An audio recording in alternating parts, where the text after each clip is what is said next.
kelas 10-11. Aku akan membuat video tentang pendidikan Pancasila. Selamat menonton.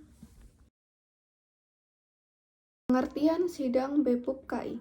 Bahan penyelidik usaha persiapan kemerdekaan Indonesia adalah sebuah badan pembentuk Jepang pada tanggal 1 Maret 1945 untuk membahas dan mempersiapkan kemerdekaan Indonesia. Sidang BPUP KI berlangsung dalam 2 periode.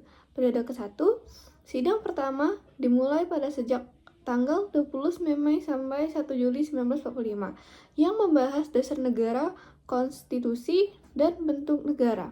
Sidang kedua pada tanggal 10 sampai 17 Juli 1945 menghasilkan Piagam Jakarta yang menjadi dasar bagi Undang-Undang Dasar Negara 1945.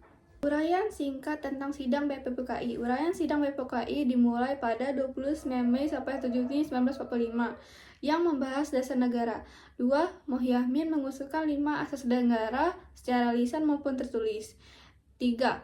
Suepomo mengusulkan dasar negara yang bersifat legalistik. Dan keempat, Ir Soekarno menyampaikan pidatonya yang terkenal dengan lahirnya Pancasila. Pengertian Sidang PPKI. Tujuannya mempersiapkan segala sesuatu yang diperlukan untuk mewujudkan kemerdekaan Indonesia, termasuk penyusun struktur negara dan pemerintahan setelah proklamasi dibacakan.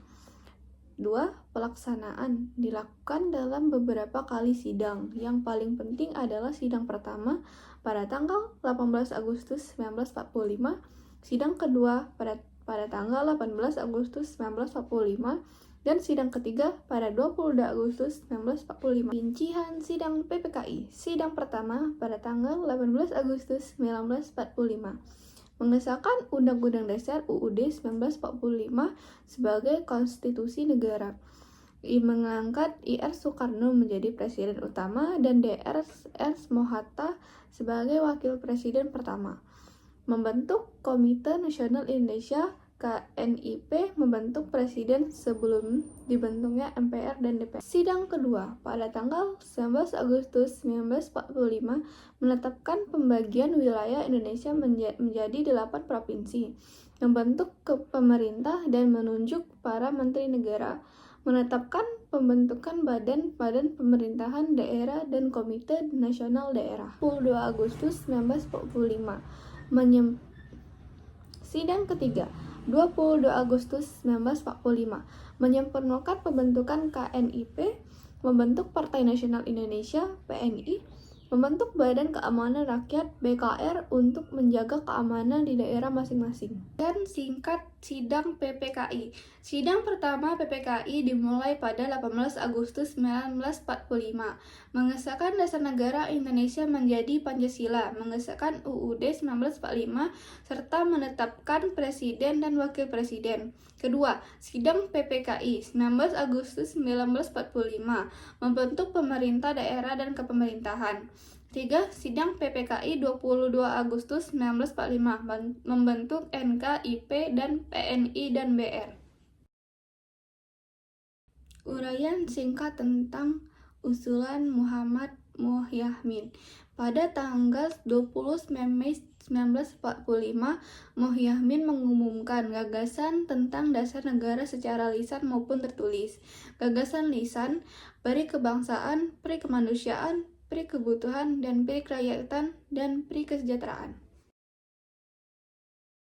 Suepomo. Pada tanggal 31 Mei 1945, Prof. Mr. Dr. Suepomo menyampaikan pidato yang mengusulkan 5 prinsip dasar negara, didasari oleh konsep negara integralistik, negara kesatuan yang memelihara budi pekerti, kemanusiaan, dan luhur. Gagasan Suepomo: persatuan, untrinalisme, 2. Kekeluargaan, 3. Keseimbangan lahir dan batin, 4. Musyawarah, 5. Keadilan rakyat. Ketiga, Ir Soekarno. Pada tanggal 1 Juli 1945, Ir Soekarno menyampaikan pidato monumental yang dikenal sebagai lahirnya Pancasila. Ia mengusulkan 5 prinsip dasar negara atas saran seorang ahli bahasa, dinamakan Pancasila. Gagasan I.R. Soekarno, kebangsaan Indonesia. 2. Internasionalisme atau pri-kemanusiaan. 3. Mufakat atau demokrasi. 4. Kesejahteraan sosial. Dasar negara. Pancasila sebagai dasar negara berarti bahwa Pancasila menjadi landasan atau fondasi bagi negara Indonesia. Sebagai dasar negara, Pancasila menjadi sumber dari segala sumber hukum dan kebijakan negara. Pancasila menjadi acuan bagi pembentukan lembaga dan penyelenggaraan pemerintahan. Dalam kedudukan ini, Pancasila memiliki beberapa fungsi, yaitu 1. Menjadi landasan bagi pembentuk Undang-Undang Dasar UUD 1945. 2. Menjadi sumber inspirasi bagi kebijakan negara. 3. Menjadi acuan bagi pembentukan lembaga dan penyelenggaraan pemerintahan. 4. Menjadi landasan bagi penyelesaian konflik dan permasalahan negara. Pancasila sebagai dasar negara. Fungsi menjadi landasan formal untuk penyelenggaraan pemerintah negara Indonesia. 2. Implikasi. Pancasila adalah sumber dari segala sumber hukum di Indonesia. Semua peraturan undang-undang harus dilandaskan dan tidak boleh bertentangan dengan Pancasila. Contohnya, UUD 1945 dan peraturan turunnya dibuat dengan berlandaskan. Kedua, ideologi negara. Pancasila sebagai ideologi negara berarti bahwa Pancasila menjadi sistem nilai dan keyakinan yang berlandasan kehidupan berbangsa dan bernegara. Sebagai ideologi negara, Pancasila menjadi pedoman bagi negara dan masyarakat dalam mencapai tujuan nasional. Dalam kedudukan ini, Pancasila memiliki beberapa fungsi, yaitu 1. Menjadi pedoman bagi negara dan masyarakat dalam mencapai tujuan nasional. 2. Menjadi sumber nilai dan keyakinan bagi kehidupan berbangsa dan bernegara. 3. Menjadi landasan bagi pembentukan kebijakan negara. 4. Menjadi acuan dan penyelesaian konflik permasalahan negara. Pancasila sebagai ideologi negara. Fungsi menjadi cita-cita bersama yang ingin diwujudkan oleh bangsa Indonesia dalam bidang kenegaraan dan kemasyarakatan. 2. Implikasi Pancasila memberikan visi tentang sistem kenegaraan dan kemasyarakatan yang diinginkan, serta menjadi pedoman bagi para penyelenggara negara dalam merumuskan kebijakan. Contohnya, Pancasila sebagai ideologi terbuka berarti nilai-nilainya bisa berkembang sesuai dengan zaman tanpa mengubah nilai dasarnya yang menjadi tujuan bersama untuk mencapai. Ketiga, pandangan hidup bangsa.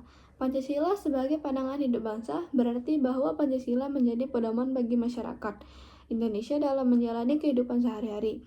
Sebagai pandangan hidup bangsa, Pancasila menjadi sumber nilai dan norma mengatur perilaku dan tindakan masyarakat Indonesia. Dalam kedudukan ini, Pancasila memiliki beberapa fungsi, yaitu 1. Menjadi pedoman bagi masyarakat Indonesia dalam menjalani kehidupan sehari-hari. 2. Menjadi sumber nilai dan norma mengatur perilaku dan tindakan masyarakat Indonesia. 3. Menjadi landasan bagi pembentuk budaya dan peradaban bangsa. 4. Menjadi acuan penyelesaian konflik dan permasalahan masyarakat. Pancasila sebagai pandangan hidup bangsa. 1. Fungsi menjadi petunjuk dan pedoman bagi setiap individu menjalankan aktivitas kehidupannya sehari-hari. 2. Implikasi Pancasila merupakan realitasi dari nilai yang dimiliki dan bersumber dari pengalaman hidup bangsa Indonesia yang membentuk karakter dan etika. Contoh, menghormati keberagaman agama, sila ketuhanan, tolong-menolong sesuai sesama manusia, sila kemanusiaan, dan mengutamakan kepentingan bersama. Ayo kita amalkan nilai-nilai Pancasila dalam kehidupan sehari-hari, seperti gotong royong, toleransi, menciptakan keadilan, menciptakan keharmonisan, dan kesejahteraan. Dengan mengamalkan Pancasila, kita dapat memperkuat kesatuan bangsa, dan mewujudkan cita-cita nasional. Pancasila dari sejarah lahirnya penting untuk menghargai perjuangan pendiri bangsa, mengetahui nilai-nilai dasar negara, mengamalkan Pancasila dalam kehidupan sehari-hari, memperkuat persatuan dan kesatuan bangsa.